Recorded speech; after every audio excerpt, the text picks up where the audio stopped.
Welcome to the Enlightenment Evolution Hour. I am your host, Rob Gauthier, the ET Whisperer. The Enlightenment Evolution Hour is a part of the Enlightenment Evolution Network. Any ideas or opinions expressed by myself, the guest, or a caller may not necessarily reflect the same opinions of the Enlightenment Evolution Network. Enlightenment defined. It's the state of giving and receiving greater knowledge and understanding about a certain subject or situation. Evolution defined.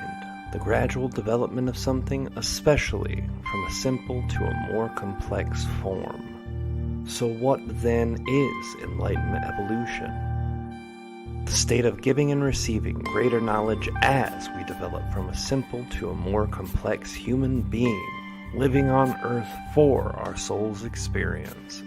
Welcome now and join us as we explore our Enlightenment Evolution Hour together.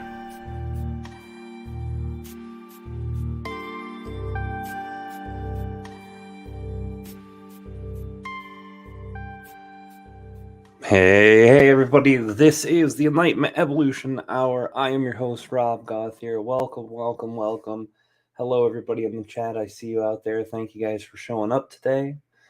Thank you for all of you who are listening at a later time and period. And thank you guys for being a part of the Enlightenment Evolution Hour tonight. We have an amazing guest for you. Mathieu from the Forbidden Knowledge Network is here with us, and he is going to be talking to us about a lot of things. Amazing guy. A lot of you guys are already aware of him, his show, his network, his work. A lot of great people out there who come to his show. I had been on it one time too. That's how I met him. So it's going to be amazing to have him on. But before we get into that, as always, we're going to do some announcements, guys. First of all, big announcement for the ET Whisper coming. We have our course set up. It's going to be a 4-week course. We're getting all the things set up for it, and we will be making an announcement most likely this weekend. We're going to be doing a live stream, and I hope that the live stream over there in Instagram right now is live. If it is, let me know. Say hello, guys. So we're going to announce it on all of our platforms and share what we're going to be doing with our course. We're going to have 4 weeks for channelings, RDIF on sexual trauma, healing sexual trauma, sexuality in general, human sexuality, extra-dimensional sexuality, sexual energy, physical sexuality, just a myriad of topics. Huge thing. Some of the most intensive channeling I've heard in a long time coming from RDIF. So it's going to be an amazing course, and we're going to be announcing all of that really soon, guys. So keep an ear out for that. Also, the channeling classes are over for this year. We're not going to start them back. We might start them back next year at the beginning of the year. It just depends on a few other things that's going on. We're going to be putting a lot of energy behind new courses throughout the next year, and hopefully some live events so I can go out and see you guys face to face around the country, mayhaps around the world. Will just depend on how next year goes, guys, how the end of this year goes, but that's the intention. For the Enlightenment Evolution Hour, we have some announcements. Next week, we've got Faust Checho from Far Out with Faust. Amazing dude who's going to be here. We've got Shelley Young the week after that, channeler for Trinity Esoterics. The week after that, we've got the one and only Ruben Langdon from Interview with Extra Dimensionals. Amazing guy, dear friend. Then we're going to have Daniel Scranton, also a channeler, dear friend. Michaela Sheldon on the 16th. We've got the Adam Twister, who's in the chat room right now. He's going to be on the 23rd. We've got Ryder Lee from Raised by Giants coming in on the 30th of November. In December, we have some other guests, but we still not have the dates put down. I'm going to be working on that this weekend, guys, to give you that clue. We do have some big announcements coming up for the network and for this show. They're still in the works in detail as we speak.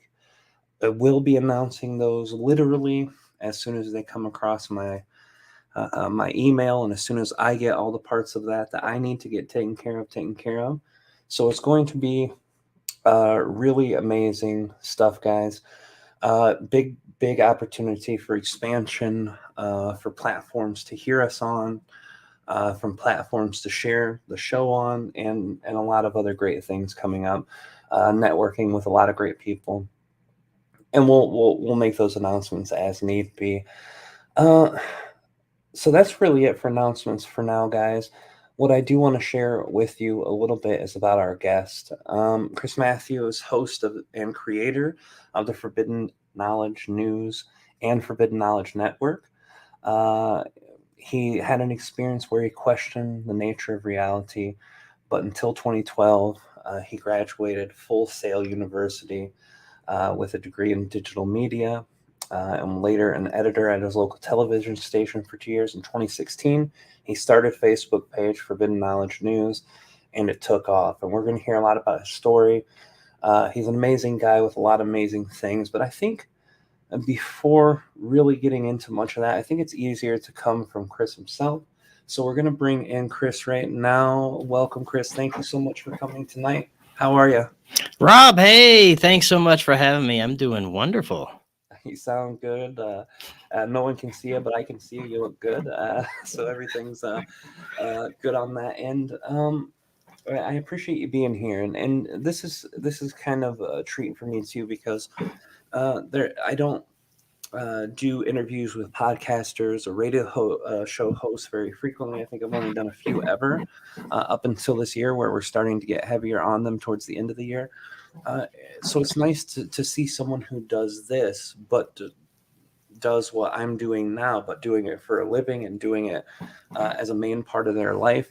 You've had a really successful run with your network, and I want to talk about that and the story of how you got there, and all the things included. But the thing I like to open with all of our guests isn't so much what your story is, it's what opened you for the possibility of being who you are now. What things in your childhood led you to be open enough to receive the experiences that it took for you to get where you're at?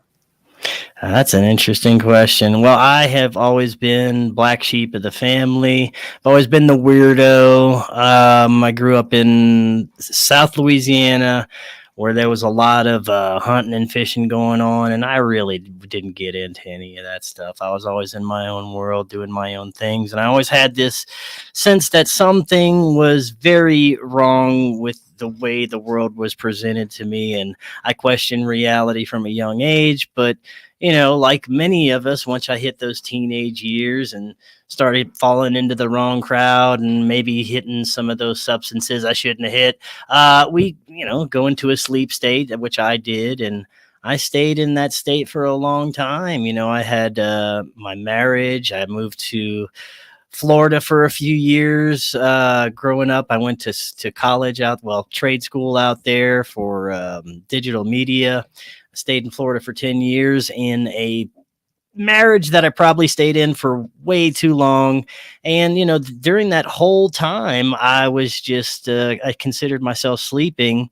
And I always knew that there was something wrong with the underlying way that reality was being presented. And I didn't actually get to the stage where I started waking up until after I got a divorce from my wife, and I realized that I needed to get back to things that I was passionate about, get back to researching things that I didn't understand. And I just fell into looking into all kinds of things that I've always questioned from a young age, from paranormal, ufology, conspiracies, occult, hidden history. And I just started kind of absorbing everything. And I, like many, wanted to present what I was learning to the world. So I started a Facebook page, and for some reason, people enjoyed it. And I figured, man, if I'm going to be presenting this information, maybe I should start talking to people I consider a little bit more smarter than myself, that may know more than I do about the topics I was trying to talk about. So that's when I started a YouTube channel, and it eventually turned into a podcast. And man, that's where I'm at here. But I was just a weird kid. That's where it all started. Well, that's a beautiful thing. I think there's something that has to be said about people who have addictions for long periods of time. and people who have substance abuse issues. For me, coming out of that was one of the most spiritual experiences in my life, because I'd kind of turned off all of my mental and emotional self. And then when it turned back on, it hit so hard and heavy in ways that I hadn't had since I was a child. Did you experience something kind of That like was the that? exact same thing that happened to me.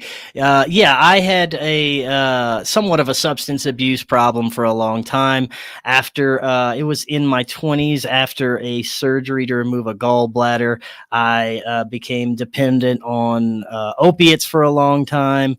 And this was during my first marriage. It was the tail end of this marriage, and it was a bad marriage. And when I got out of it, when I actually got myself sober, is when first I had weird sleep paralysis situations that I didn't account to as being paranormal at the time, but now looking back, they probably were very had to do with my state of mind and situation and spiritual situation at the time.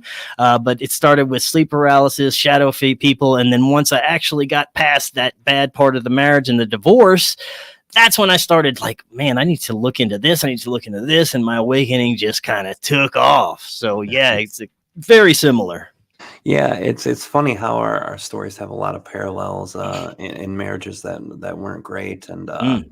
a lot of things dealing with that waking up process. So I feel you very strongly in that area. So explain to us then, and I know you've told your story a million times over to other people and on your own show and other various places, but can you tell us, after you started doing that, after you started sharing and started creating on this Facebook, Mhm. can you kind of go into what led you to the podcast, and kind of um, these guests, these early guests that might have motivated you to shift some things in your thinking, or the way you saw the Yeah. world? Yeah, in my early days of research, it started like many with YouTube and reading books, and I had some of my favorite authors and researchers, and I was listening to a lot of podcasts as well, and just these brilliant individuals that I'd come across through reading their books, listening to their shows, listening to their TV shows, podcasts, um, anything, any kind of video or research or paperwork that I could find that from these respected individuals, I'd contact them. And, it did really was all kinds of topics. It wasn't anything specific. It was anything that I would be interested in that I think that was being suppressed from the mainstream and from the populace. I would question, and I would find individuals that knew a lot more than I did and were experts in that particular field. And man, it was such a beautiful thing. I'd say 95% of these people were happy to come on and talk with me, this little nobody who was just starting this YouTube channel and podcast that had a few hundred, maybe 1,000 subscribers at the time. And most of these individuals were so happy to come on and share knowledge and share their truth. And I'm so blessed that, so many of these people were happy to do that. And I find that in most of the time still, when I'm scheduling guests and when I'm, big names and people that I might consider, not want to come on a smaller venue, they always, most of the time end up are happy to come on. And I was grateful for those people in that time. So that's what kind of motivated me to get people to come and talk on the show. Yeah, well, after doing that long enough, you get quite a name and reputation for doing what you do, and then you can contact the biggest people, and then it's a lot easier for them Yeah. to say, yeah. It is surprising though how many people are willing to come on and share on platforms. A lot of people said, I had my podcast going for a year, so I wanted to get a hold of you to have you on. And I was, I wanted to have X amount of subscribers, but we only have, 85 or, and I'm like, dude, I'll come on, and as long as we're having a good chat, that's all I care about. That's Right. why I do this show, having a good chat. Mm. For me, it's a little different, I guess. With my channeling, I'm a bit removed from the process. So with this, I like to engage with people and be a part of the conversation, which is something I don't usually get to do. So it's a little different that way. But I guess if you're telling new people, I know for a fact people have watched you and said, I wished I could do something like this, or you did motivate them to start their own blog or their own podcast or something. What advice would you give to people other than reach out to anyone you feel interested in talking to? Oh man, I would just say, embrace your passion. Don't have fear about anything, and always just do your due diligence with research and what you're looking into. But I would just say, don't be afraid to talk to anyone, because in my experience, most of the people that I just reached out to on a whim were happy to come on. And a lot, I found most of these people, just like you, they want to just share their experiences and talk with people and get out there. And it's a mutually beneficial thing for most people.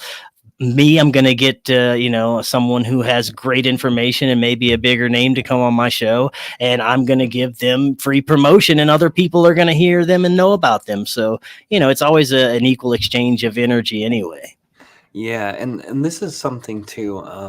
I've noticed from my own time with you on your show, but also watching other shows. Kalina is a big fan of your show and watched it for a long time before you'd reached out to me.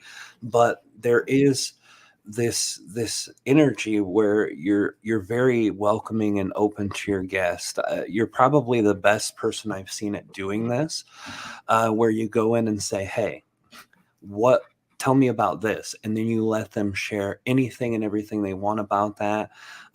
You let them go on for as long as they need to, and they speak at great lengths and in depth about these topics.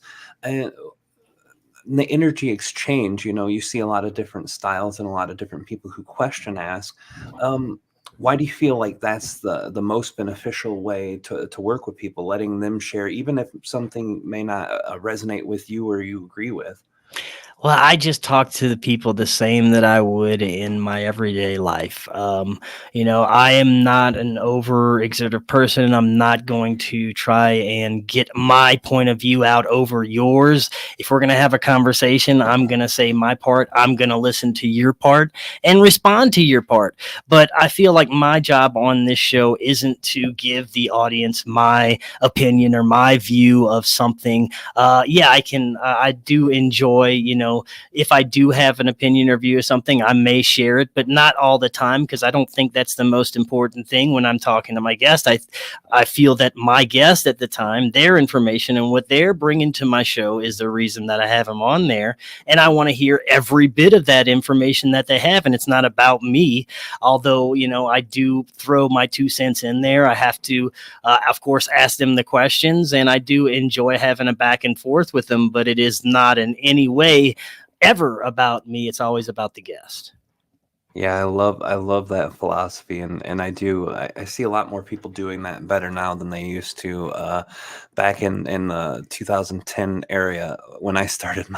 A lot of time it would just be arguing with guests. Like, why if you want to debate, go on a show and have a debate. Right. Uh, what's out of all your guests, because you've had thousands of shows by now, I'd imagine. Yeah. So what is the most profound thing that you think you heard from someone who shared with you that really shifted the way you see life? Oh, wow. There's been so many. Like, I have to be honest, almost every guest shifts my perspective in some way, and I learn something from every guest. And my perspective on almost all of the topics that I covered has greatly evolved in many ways. And I'll just use one for an example. The UFO phenomenon has, I've had countless number of researchers, not only in the UFO field, but paranormal and metaphysical and spiritual fields, shift my perception of what is happening with a lot of the UFO phenomena and a lot of what we call contact experiences. So I couldn't name you one particular guest or topic, because my paradigm is constantly being shifted.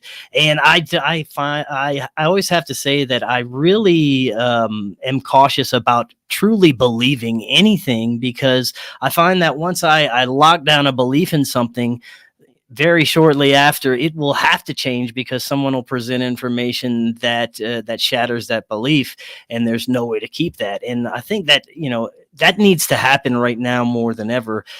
Uh, More than ever, people need to be able to have their paradigm shattered and open to new beliefs, because we were learning new things every day about our reality. A lot of what we used to think is conspiracy has become true, and unfortunately, that's been muddied and used against us in the past couple of years. People have been, unfortunately, putting out misinformation along with all the truth, so that the water is intentionally muddied, and there's a lot of confusion and disinformation. And it's a very critical time for people to be discerning about what information they're putting out there and what they're talking about, because they're using it against us. They're calling conspiracy theorists domestic terrorists. They're making documentaries that are trying to paint us in a dangerous light. And so we got to be careful about what information is being put out there, and they're using it against us big time. They're also putting, I think, people within our communities to put out bad information intentionally. So we're living in very critical times when it comes to discernment and what's out there. I truly believe that you're right. I think right now is a war of the mind that's happening with our collective consciousness. It's a war of the mind and heart, and there's always been a level of that. But with technology brings a great tool that the collective hasn't had to fight against before. And I don't always like putting it in terms of good versus bad, light versus dark, blah, blah, blah. But I do recognize that there are groups of people on Earth that want you to see the things that they want you to see and see it the way that they see. Otherwise, you're the bad guy. And I see that happening more extensively since 2015, 16, 17 area than I've ever seen it in my whole life. Granted, I'm only 42, but still, I've lived long enough to see a lot of things happen. And what do you think the key is to discernment? Some people say use your heart. Some people say use your mind. Some people say use both. Some people say just study the hell out of the thing. How do you discern what's good or what's not? The first thing that I always go to is my gut feeling.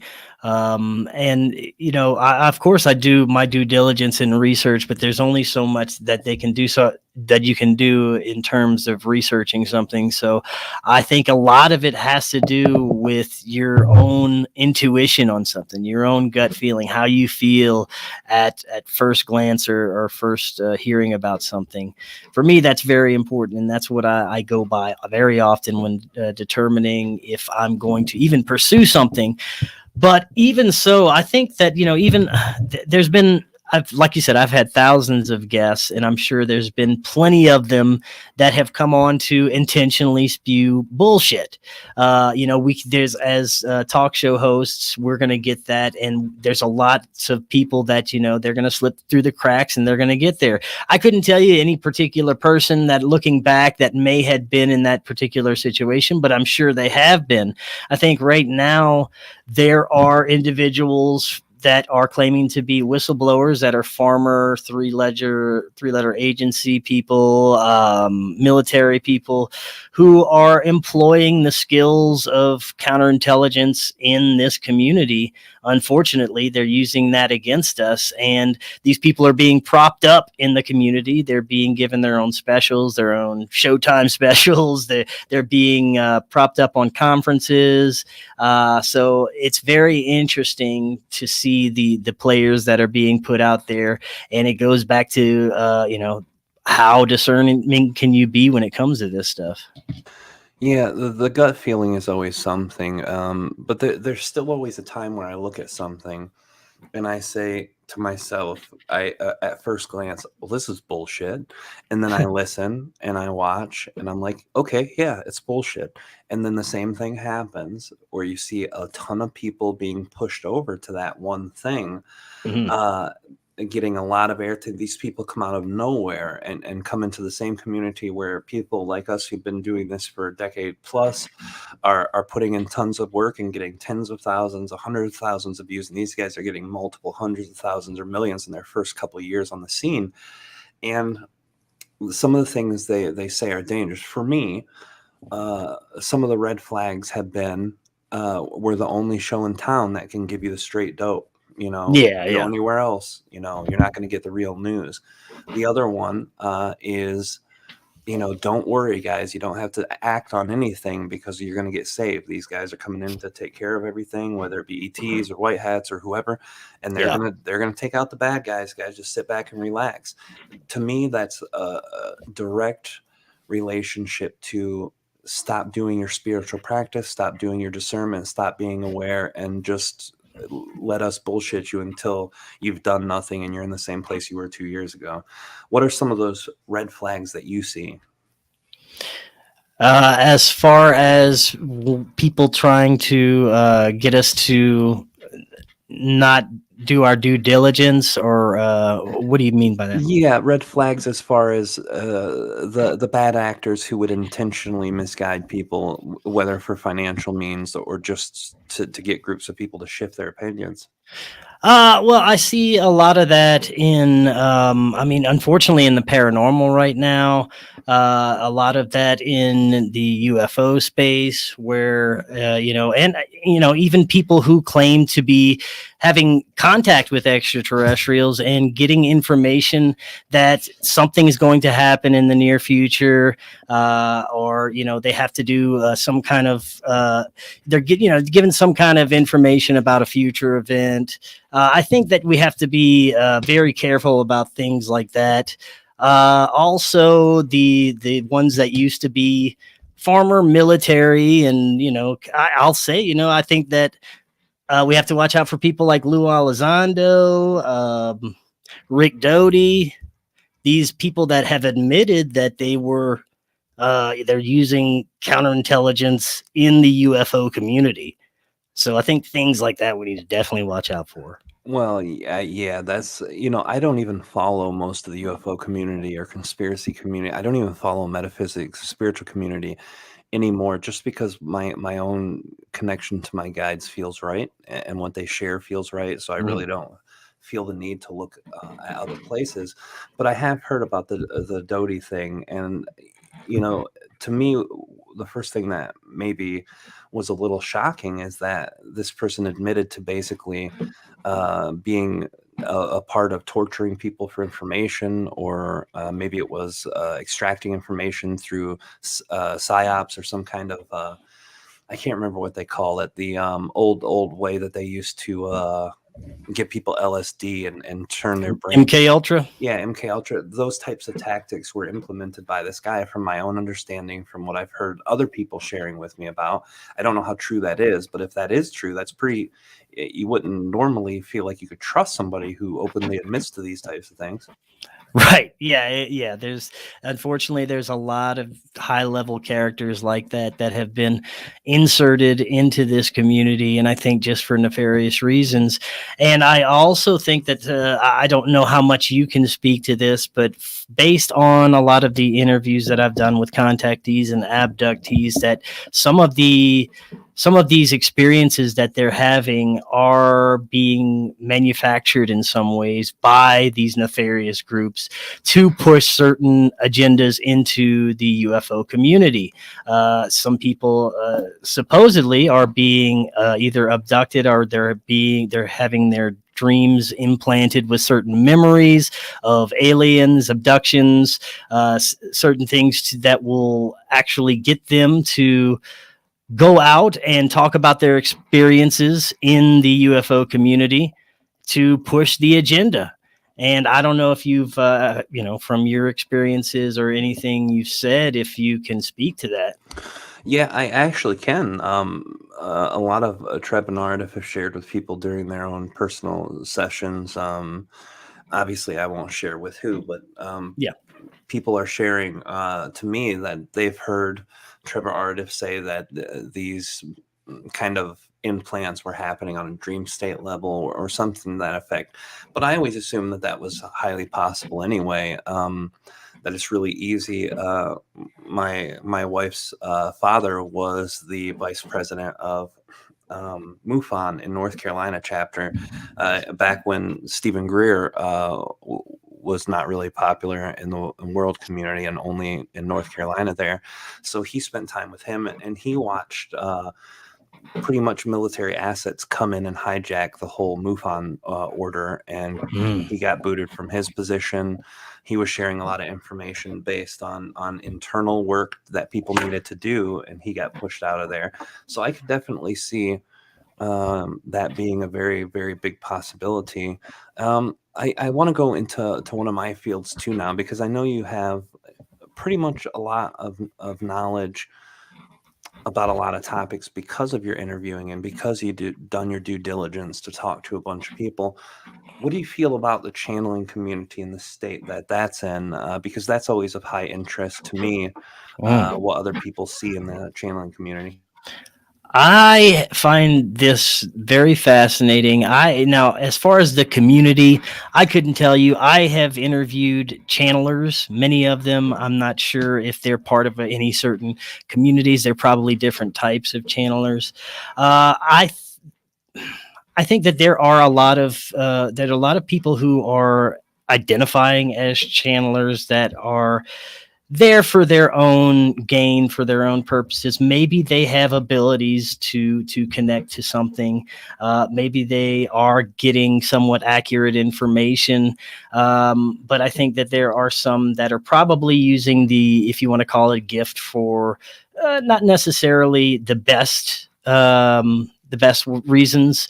But I do think that the information that a lot of what we call channeled information is in fact something that is very useful. And most of the channelers that I have spoken with, including yourself, have been very profound with the information that they've come out with. Now, as far as like, there's been some that have made future predictions that, of course, haven't come true. And they say, well, the timelines can change and things like this. I don't know. I couldn't tell you if, these people, if a lot of these channelers are frauds or if they're really connecting to something. But I think that a lot of the information is coming from somewhere. It's coming from some kind of intelligence. And I believe that they're connecting with something. I think that a lot of them don't know exactly what they're connecting to, and maybe some of them are being deceived. And, I know in a way that my experience was kind of like channeling, but I wouldn't consider it traditional channeling just in the fact that I spoke with something that I believe wasn't my own consciousness. But I haven't had this experience enough or anything that I would call channeling to actually speak to it, to say if these people are, doing anything fraudulent or not. Yeah, no, I definitely understand, and you having exposure to channelers, but not really being a part of the channeling community. I definitely could see. I think it's like any community. I kind of consider everything outside of mainstream as part of our community, like the UFO conspiracy. I think we're all one big community with just different branches of the same community. But I do think the channeling community is mimicking the same order as every other community. I think they are good-hearted people who are doing channeling. And legitimately doing channeling and connecting with something. And then I think there are people who have a good-hearted idea in mind, and they think that if they share information they've heard elsewhere from other channelers and share it in a certain way, that maybe it can help somebody. So they're doing it, and just sharing it for free, not to harm anyone or hurt anyone, but just to share it. And then there are people who are a bit more malevolent. They're doing it either for money or to push a narrative too. I think it's equally split in all ways, and that's why I've always spoke highly of discernment. Do you mind sharing your experience? You said that you had connected with something that you knew wasn't you, but you really didn't have enough experience with it. Can you share something about that? Sure. Yeah, this is actually what led me to do this full time. Um, I was I was actually doing this talk show as a hobby. This was about 2.5 years ago, and I was also a corporate salesman for a cellular company, and that was my full time gig. And I was, making pretty good money doing that, but I hated it. I was miserable, and I was doing the talk show. I was doing Forbidden Knowledge News on the side. It was a hobby. It was something that I wanted to do full time. Is something that I had a great passion for, but I wasn't making any money at the time doing it, and I had no way to just start doing that and quit my job and do it. It would have been very difficult to do that at the time. And also at the time, I was getting out of a bad relationship with an ex-girlfriend, and I was trying to meditate because something inside me said, "You need to meditate. You need." There was a lot of baggage, a lot of things that I need to just work out, and I knew that I could do it through meditation. It was a very difficult time for me with the breakup and the stress at work and everything. So I actually started to try to meditate, which I had been trying for a while. I just I couldn't get to a meditative state. My mind was always going too fast. And one night I decided that, I'm going to do this no matter what. We're going to, put on some 432 hertz tones and we're going to meditate. Well, before I did that, I was in my yard talking to a neighbor, and I looked up in the sky, and I saw 3 what looked like orange big flames in a triangular formation just going straight up in the sky. My neighbor didn't see it. I saw it. I was trying to get attention. He wouldn't look at it, and it just shot off and disappeared. And I was like, well, that was interesting. I didn't count it as a UFO or anything. I just kind of stored it in the memory bank and went on with the night. And I decided to try to do my meditation, put on 432 hertz tones. I was laying in my bed, got very relaxed, and I was actually able to get into a deeper meditative state than I ever have before. This led to me having profound visions at the time of, traveling through time and space. And then I got what I consider to be my first download of information. All these things started flooding into my mind about mathematics, physics, the universe, time, space, all this information that I did not understand anything about at the time. And it was all flooding in my brain. And I'm probably still unpacking a lot of that information from that initial, what you would call download. And I was just like, what the hell is going on here? And then after all this information was flooding into my brain, I just hit this very peaceful blackness. It was just nothingness. And I was in this beautiful meditative state. And all of a sudden, out of the right peripheral of my subconscious vision, I see this blue light coming towards me. As the light gets closer, it envelops me, and I feel this amazing feeling of love, love and acceptance like I've never felt before. I thought I loved my mom. I thought I loved my ex-wife. No, this was an actual feeling of love that, once you feel this is what real love is. And I had never felt anything like this before. It was like a drug. It's like the best drug that I ever felt. And it was just love. It was like a love drug, and I didn't want it to go away. I was like, what is going on here? And all of a sudden I hear a voice in my head, and, in my consciousness, and it says hello. It introduces itself, and I kind of freak out. I was raised Catholic. I got reverted to the childhood Catholic dogma, and I asked, in the name of Jesus Christ, are you good? I thought I was being possessed or something. And before I could even finish asking, it's flooding with love, and it's like, yes. And, it's kind of laughing, it seems. And it was very, it was the most friendly, loving voice and feeling that I had ever had. And it continues to communicate with me. And I remember telling this voice, I wish we could always communicate. I wish I could communicate with everyone like this. This is This is so efficient. This is so easy. Before I could even finish asking a question, it would respond. It was like this instantaneous psychic communication where you just understood. It was like, you could understand through emotions and images, and it would just form language somehow. You know what I mean. So so I continued speaking with this entity, and I asked what its name is. It says, "You'll never understand. Just call me something you feel comfortable with." I said, "Okay, I'll call you Laird." Laird was like one of my cousins when I was growing up. I enjoyed his name, so I called him Laird.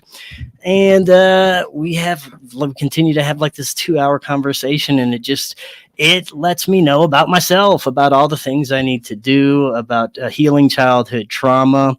Over and over, quit your job, it would just throw that in there. And, along with all these other profound things that I need to be doing, things that I should look into, things that I should explore for my own spiritual growth. Especially about the childhood traumas, healing childhood traumas, finding out. Oddly enough, we talked about psychedelics and how psychedelics could enhance this communication.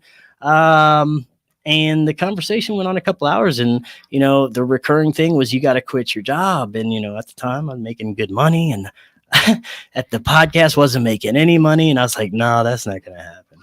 But that was very profound. The connection between whatever I was communicating with eventually faded.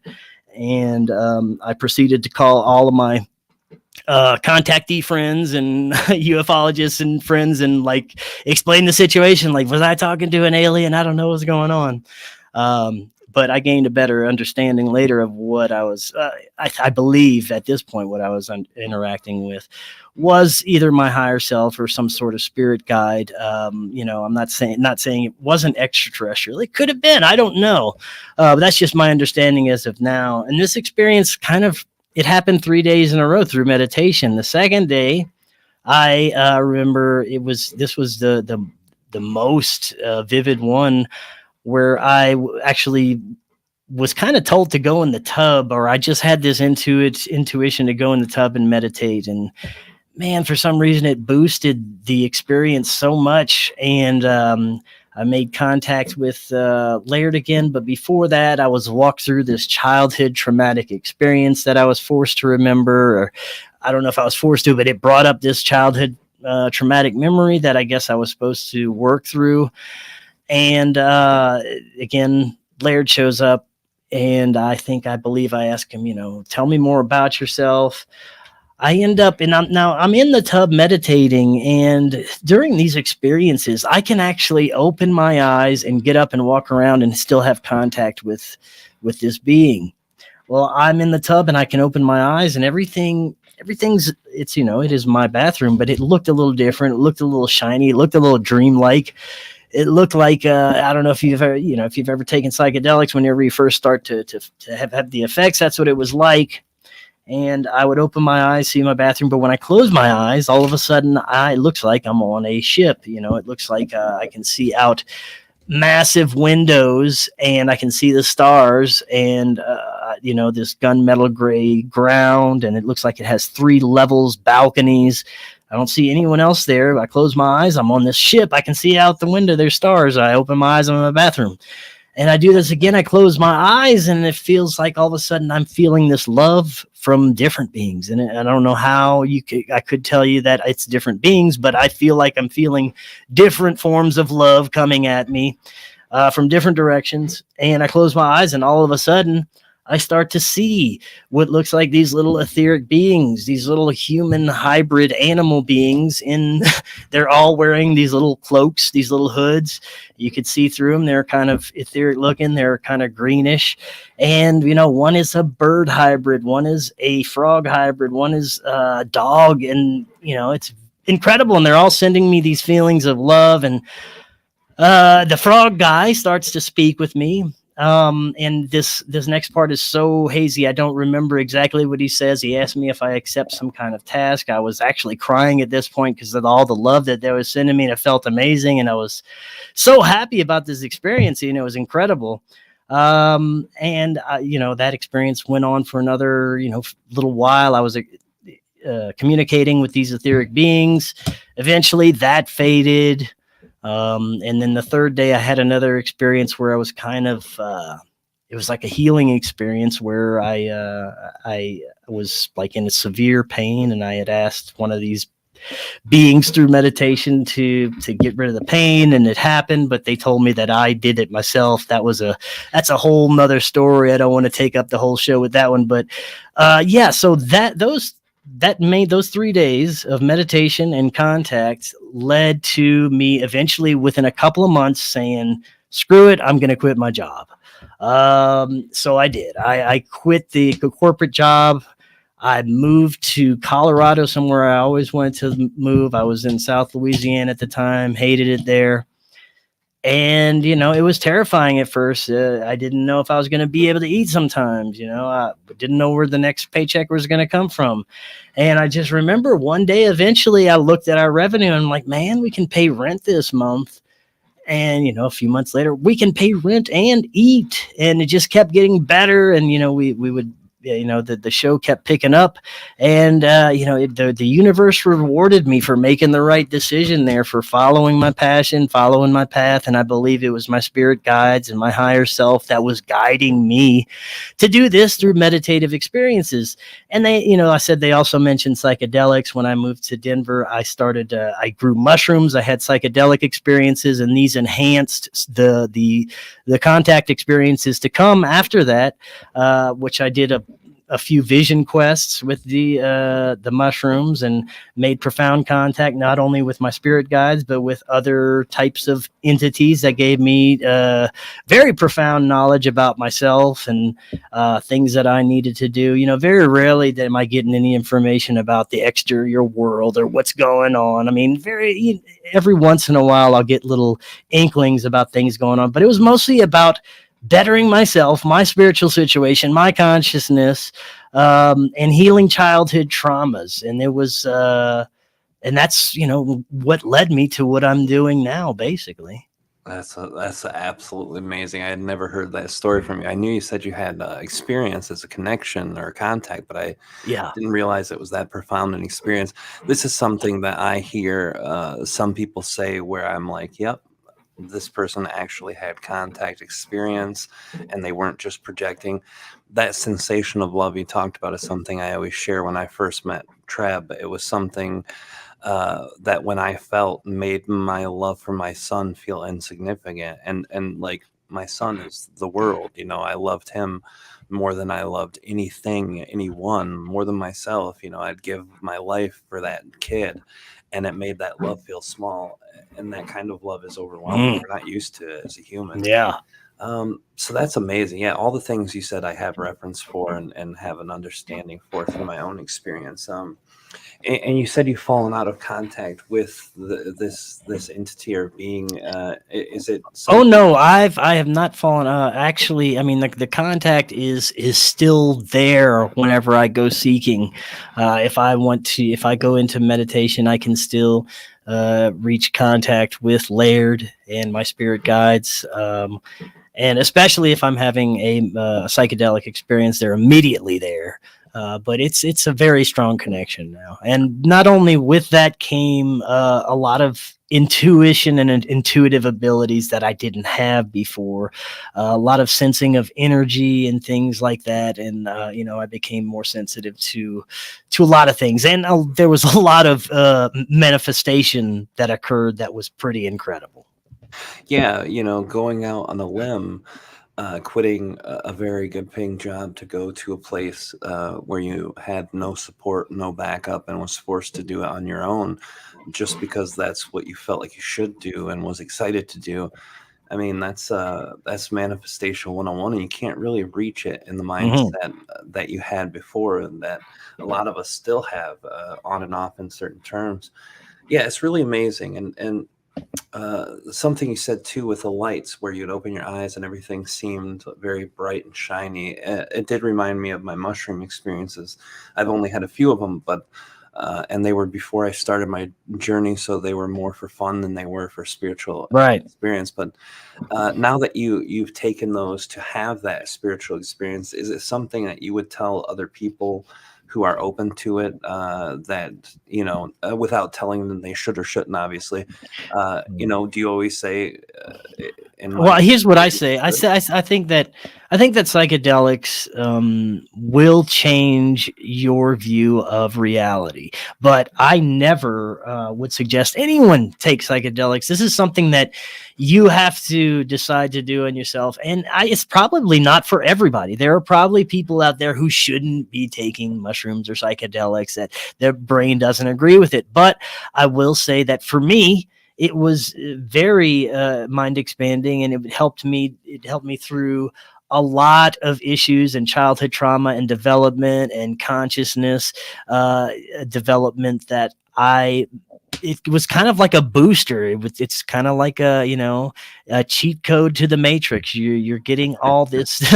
You're getting all these profound information in one setting. It's like having a therapist for 6 to 8 hours right there in your head, pulling up the most profound things you need to work on from your psyche and showing it, putting it in your face until you actually work on it. And that's what really mushrooms were for me. They were like the best therapist I ever had. Yeah, a therapist and a motivational coach. Yeah. Yeah. That's amazing. This is something that through your story was clear to me, but maybe some people don't see it in the way I do. So I'm just going to throw this out. A lot of people in our community are looking for the contact experience. They want to go out into the universe. They want to go out to meet these beings, whether it's their higher self, or whether it's guides, or whether it's ETs, EDs, whatever it is. They're always looking. But when you told me your story, what happened is you went to your inner universe and you connected to the things outside of you in the experience, but all was about the internal. Like you said, there might have been tidbits here and there of the external stuff in the world, but most of it had to do with getting your stuff settled and getting your stuff healed. Do you think that that's maybe the way that people should approach their spirituality? 100%. I think that's the way we should approach everything. I think that first of all, that's how we should be looking towards healing ourselves. Of course, we have to go inside, but even say, for example, looking for extraterrestrials or looking for things that we don't understand. There are aerospace companies right now that are looking at places of high strangeness, and they're not looking in the sky. They're not looking outward. They're looking underground. They're looking inside. I think the answers are always inside. I think the saying "the kingdom of heaven is within" is more true than we could ever realize. You look at ancient sculptures where they have doors to nowhere, but it's between two ears. I think it's all symbolism that's showing us that everything we need to know is available inside us. We can access whatever information we want just by going inside. I think we have access to all the energy, power, information, and everything we need to know is right here for us. I really love that. I do. I agree. It feels right to me. It has always felt right to me ever since my own first connection. That you are where it's at. You're the show in town. That's beautiful. Tell me some things about your life. And I know we're getting short on time tonight. We're gonna stop a little early, guys. Tonight. But tell me some things that you enjoy to do when you're not diving into truths and finding new subjects and investigations and connecting with people. Oh man, some of the things I like to do. Well, since I moved to Colorado, of course, I love to go hiking. I have become fascinated with Bigfoot lately. I love just going out into the wilderness and just seeing if I can connect with some kind of energy there. Meditation, of course.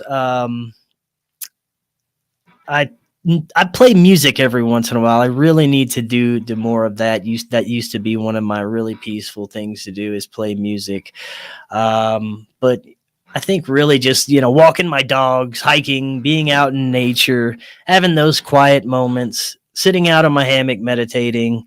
Those are, really some of the best stuff for me. Yeah, that's beautiful. And the music part of it. Music is always kind of a connection to the soul of people. What type of music do you enjoy to play? I I enjoy all kinds of music. I mainly play like indie rock, punk rock, alternative, things like that. Do you know who Ween is? I do, yes. That's a Yeah. rare event when I meet someone who knows. Oh yeah, I know who Ween is for sure. Ween is actually my absolute favorite band of all time. Oh, nice. Yeah, I'm a wiener, so I love those guys. It's nice to hear Awesome. people say, "Yeah, I know who Ween is." Yeah. Well, that's wonderful. Since we're getting short on time, I want to run through some questions with you. We call it the fast round, and we'll have to have you back on. There's so many things we could talk about. Yeah, man. And you're always an interesting guy to listen to and while you're sharing and all of that. So definitely want to have you on down further the trough and explore some more things. But I want everyone here to get to know you a little better. So if you want to do the lightning round, I'll ask you about 6 questions. All right, perfect. First one's pretty easy. What's your favorite color? Blue. Blue is a winner. Blue is a good one. A lot of people like the blue. What is your what's your favorite band and or song? Oh gosh, I have a couple of different bands, but I'll say all-time favorite band would be Sam I Am. Favorite song, I don't know. It might have to be a different band for my favorite song. Might be Jawbreaker Fireman. I've not heard either of those. It'll give me something new to look for. There you go. That's amazing. What is your all right, what's your favorite food? Oh, crawfish. I'm a Louisiana boy. So. Louisiana came with you to Colorado. Yeah, for sure. What is your favorite place in nature to go out and just be with nature, the beauty of it? There's like 10 of those right now out here where I'm living. One of my new favorite places is probably Horsetooth Mountain's beautiful. Again, one I've not heard of, but I'll have to definitely look that up. And also, since you're interested in the Bigfoot thing, I will tell you, Colorado is beautiful. I know it's got tons of untouched land out there, but if you ever come to the Midwest, the Upper Peninsula in Michigan, northwest of Munising and Keweenaw Peninsula, up there by the state lands, they've got a Porcupine Mountain Park up there. Huge Bigfoot sighting area. So if you ever come, let me know. I'll meet you up there and we'll go hunting for Bigfoot. Try to get some good connections going on with Bigfoot. Yeah, man. That sounds great. All right. Last question, as not to kill you with a lot of the little questions. I think you're fascinating for some reason. A lot of people tend to agree. That's why I keep going. What's your favorite childhood memory of all time? Favorite childhood memory of all time, man, that's a good one. Shoot, I'm gonna have to think about that. Okay, I got it. The time I caught 100-pound torpin as a 10-year-old, that was cool. What? Yeah. Holy I was strapped into the chair and everything, one of those fishing chairs. That was cool. Yeah. I bet your arms and shoulder were tired. Oh, yeah. I had a little help, my parents were there giving me support, but, it was still cool. That's amazing. That thing was half as big as you were, I bet. Yeah. Yeah. That's amazing. Well, thank you for playing the lightning round with us. As it helps everybody get to know you, because people who do know you here, they know you from your show, and you're a pretty open book character like I am. You get on, you share what you think and you feel pretty easily, but it's always nice to know the tidbits. So before we jump out tonight, people who want to watch your show, people who want to learn about your network, people who just want to be exposed to more of what you do, what's the best place to find you? And we have all the links in the description, guys, too, but where's the best place to connect with you?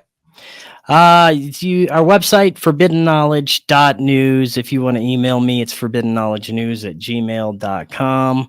Our premium content is on Rockfin. You go to rockfin.com/FKN+, and we're always on all podcast platforms. Beautiful. And do you have anything coming up of interest? Any specific show that's exciting, or any events, or any types of things Well, happen? we always do 6 shows a week. I am hoping to the travel for the documentary got pushed back to after winter time because it's brutal out here during the winter, and I don't really want to do much traveling in snow or anything. So hopefully by spring, I will be starting travel for the documentary filming. And what else do we got? Oh yes, if you want to help with production for the documentary, and my producer Corey Hughes, he's got a new book coming out about the JFK assassination. If you would like to support us and help us get those produced, you can go to supportfkn.com, and anything is greatly appreciated. If you leave a donation of $5 or more, you get access to tons of secret information that'll be going into Corey Hughes' new book about the JFK assassination, tons of information that won't be in there, and you get access to a Telegram forum chat, which is a JFK chat. So you get all that if you make a donation of $5 or more. Anything is greatly appreciated. So that's it. Thank you so much, Rob. This was great. I appreciate you having me on. Oh, brother, it's amazing. And one quick thing, real quick. Yeah. What's the documentary going to be about? Just your journey, or? It's gonna be my journey. It's gonna be like this is gonna be great. We're gonna be traveling across the United States, going to places of interest, conspiratorial hotspots, paranormal hotspots, UFO hotspots. We're gonna be interviewing experts along the way, all your favorite guests I've had in my show, some new guests, podcasters. We're gonna be interviewing local witnesses around that area. I'm gonna be telling stories as we go. You're gonna get to see me and the dogs on the road having a good time. It's just going to be, me doing my thing, podcasting, but, on the road, and interviewing some wonderful people and hitting some amazing places along the way. Oh man, that sounds like an amazing venture to support. Well, I appreciate you coming. I know you've had a full day. I appreciate you being here, everybody in the chat. Thank you guys for being here. Yeah, I appreciate it, brother. I know that you Thank do you. what I do, but you do it on such a grand level, and you reach so many people with your exploration of different topics and ideas. Thank you for being you. Thank you for being inquisitive. Thank you for being open-hearted, open-minded, and thanks for coming on, brother. I appreciate it more than you know. Thank you, Rob. I'd love to do it again anytime. All right, brother. That invitation will be gathered later, and definitely look forward to talking to you. And I thank all of you guys here. Thanks for all of you who are in the chat. Thanks all of you who've been a part of this show. Next week we will have Faust Checho from Far Out with Faust here live. We will have the links out for that this weekend. I love you guys so much. Thank you for being a part of the Enlightenment Evolution Hour. I am your host, Rob Gauthier, the ET Whisperer on the Enlightenment Evolution Network. Thank you all. We'll see you next Wednesday at 10 o'clock p.m. Eastern. That's 7 Pacific. Love you guys, and we'll see you on the other side.